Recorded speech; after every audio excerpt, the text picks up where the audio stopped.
పాట పెట్టినావు. అదే పాట ఎక్కువంది.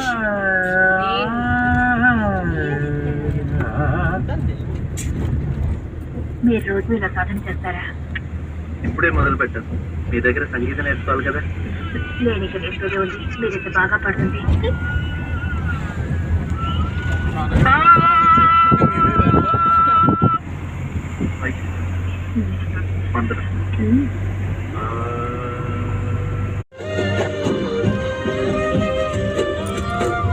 వేల వేల వెన్నెలంత మీద వాలి వెలుగునంత మోయమంటే నేను ఎంత